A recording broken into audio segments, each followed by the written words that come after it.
நேயர்கள் அனைவருக்கும் வணக்கம். வெண்முரசு கிராதம் அத்தியாயம் 32. வாருணம் என்று அழைக்கப்பட்ட அந்நிலத்திற்கு செல்வதற்கு பாதைகளென எதுவும் இருக்கவில்லை.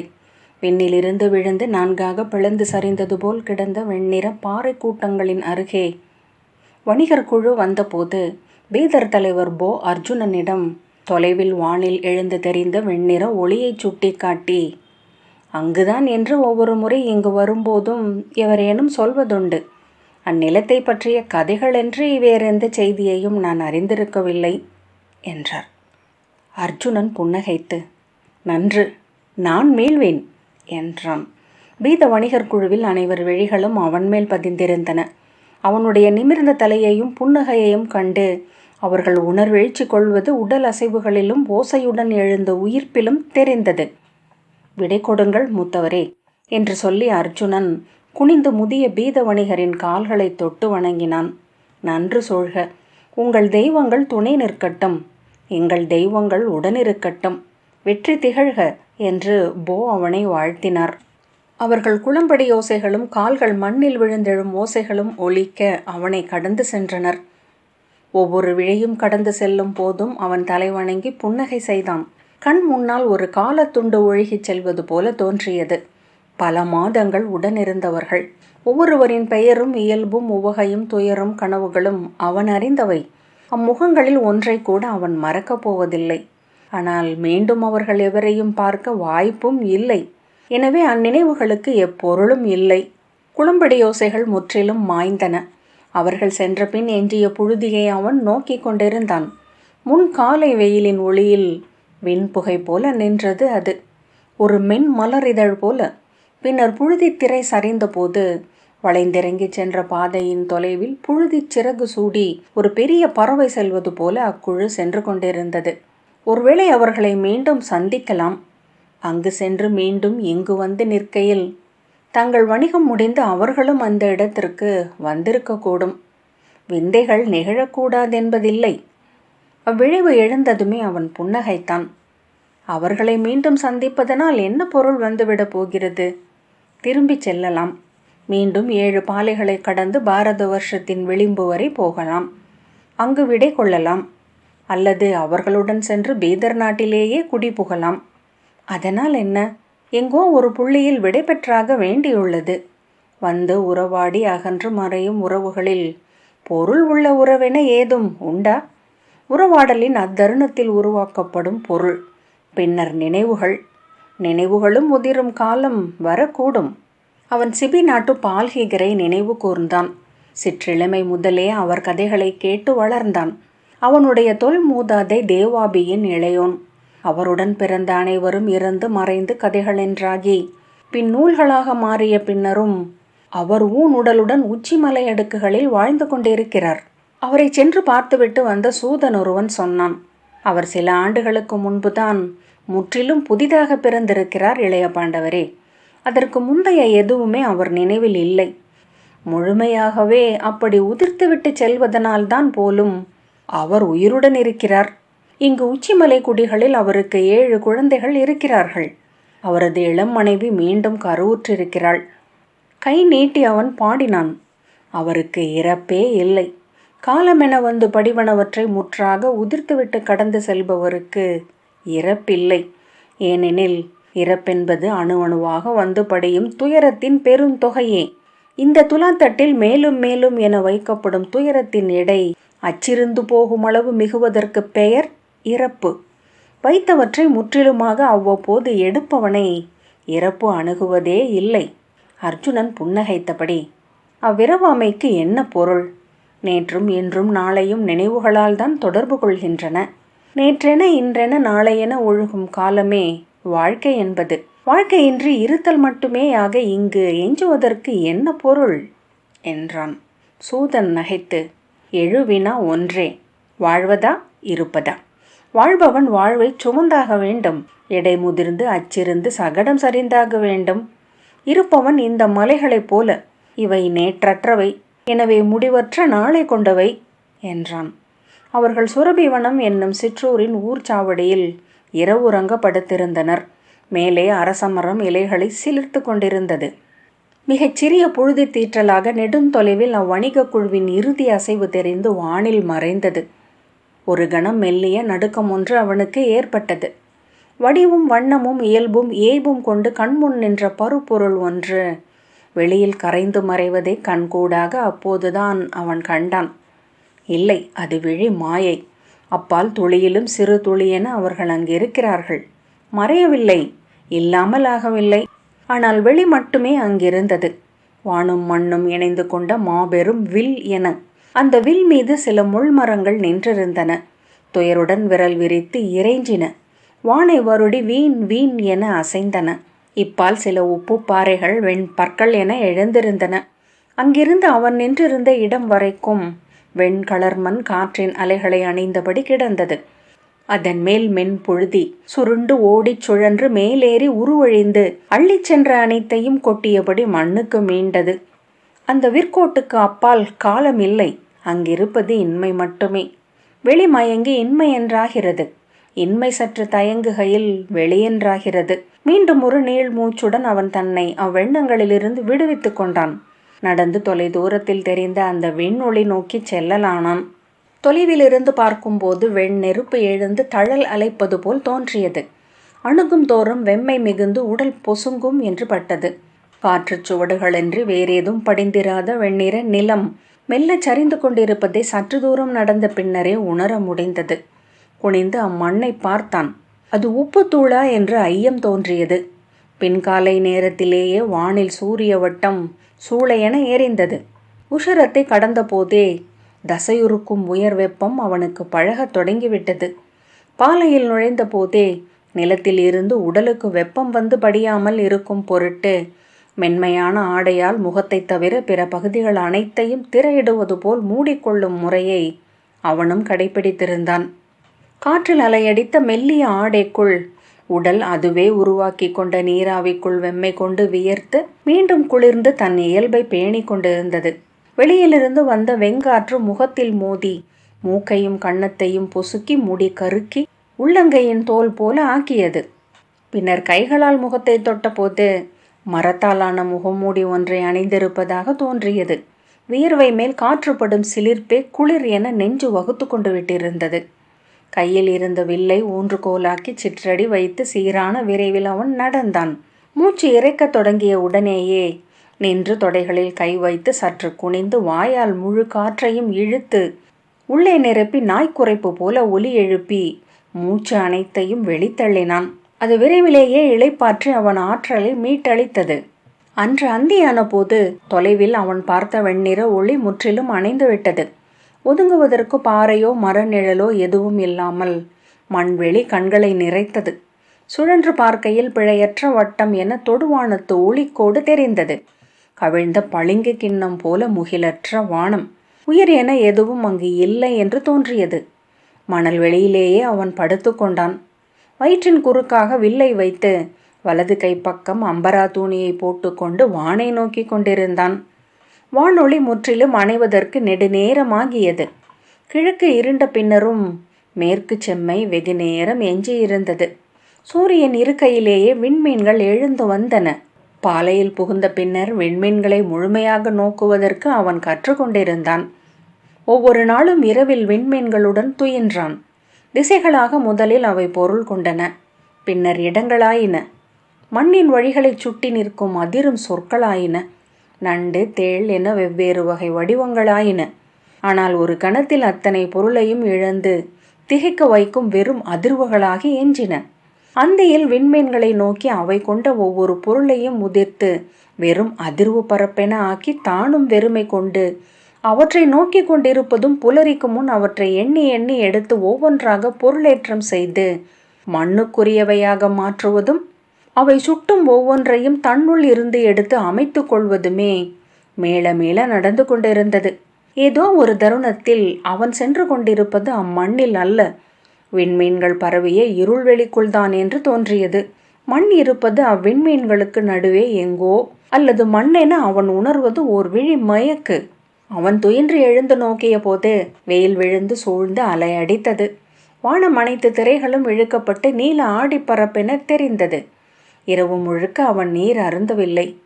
பீத வணிகரிடம் பெற்றுக்கொண்ட தோல் குவளையில் நீர் சற்றே எஞ்சியிருந்தது. அதை அருந்தியதும் மீண்டும் அவன் உடல் நீர் என எழுந்தது. நீரை பற்றி எண்ணக்கூடாதென்று தனக்குத்தானே ஆணையிட்டு கொண்டான். நீரை பற்றி எண்ணுவேன் என்றால் அதன் பிறகு நீருக்கான பயணம் மட்டுமே நிகழ முடியும். அவன் சென்று கொண்டிருப்பது வருணனின் நிலம், வரமளிப்பவனின் உலகு. இங்கே அவன் விடாய் கொண்டு உயிர் துறப்பான் என்றால் அது வருணனின் ஆணை என்றிருக்கட்டும். இப்பயணத்தில் நடுவில் அவன் எங்கு இறந்து விழுந்தாலும் அதுவே முறை என்றாகுக. நீர் தேடி பரிதவித்து செத்து விழுந்தான் என்றால்தான் அது அவன் தோல்வி. அவன் எண்ணியது போலவே சற்று தொலைவில் நீரை பார்த்தான். அதற்கு நெடுநேரம் முன்னரே வானில் சுழன்று கொண்டிருந்த பறவைகளை கண்டிருந்தான். பறவைகள் அங்கிருந்த மஞ்சள் நிறமான பாறையொன்றின் மேல் கூடிச் சுழன்று எழுந்து அமர்வதை கண்டபோது அங்கு நீர் இருக்கலாம் என்று தோன்றியது. காலையின் அரை விழிப்பில் சித்தம் எழுந்ததுமே வானில் பறந்த பறவை சிறகுகளின் நிழலை தன்னை சுற்றி உயிரசைவென உணர்ந்ததை அப்போதுதான் எண்ணிக்கொண்டான். பறவை குரல்கள் ஓங்கின. அவை அவனை பார்த்து விட்டிருந்தன. அவன் அணுகி அப்பாறை மேல் தொற்றி ஏறிய போது அதன் குழி ஒன்றில் நீர் இருந்ததை கண்டான். சிறிது அள்ளி வாயில் வைத்த போது அது தூய நீர் என்று தெரிந்தது. கையில் எஞ்சியிருந்த உலர் உணவை உண்டு அந்நீரை அருந்தி தோல் குடுவையையும் நிரப்பி கொண்டான். அவனை சுற்றி நீர் நாடி வந்த பறவைகள் எழுந்து பறந்து அமைந்து கொண்டிருந்தன. வெண்ணிறமான கடற்காகங்கள். அவற்றின் குரல் அவனை எச்சரிப்பது போல் மன்றாடுவது போல மாறி மாறி ஒலித்தது. அவற்றின் நோக்கை சந்தித்த போது அச்சொற்களை மிக அணுக்கமாக புரிந்து கொண்டான். அவை அவனை தாக்கி கீழே தள்ள விரும்புபவை போல சிறகு காற்று அவன் மீது படும்படியாக சீறி பறந்தன. ஒன்று அவன் தோளை தன் நகத்தால் கீறி சென்றது. புன்னகையுடன் அவன் பாறையை விட்டு இறங்கிய போது அவை மீண்டும் அமர்ந்து நீர் அருந்த தொடங்கின. குடிந்து நீரில் தலையை முக்கி அண்ணாந்து தொண்டையை சிலிர்த்தன. சிறகுகளை நனைத்து உதறி எழுந்து மீண்டும் அமைந்தன. நீர் நீர் என்று அவை கூவிக்கொண்டிருப்பதாக தோன்றியது. முன்னால் சென்றபோது மேலும் மேலும் பறவை நிழல்கள் தரையை கடப்பதை அவன் கண்டான். அவை அப்பாலிருந்து வந்து மீண்டு சென்றன.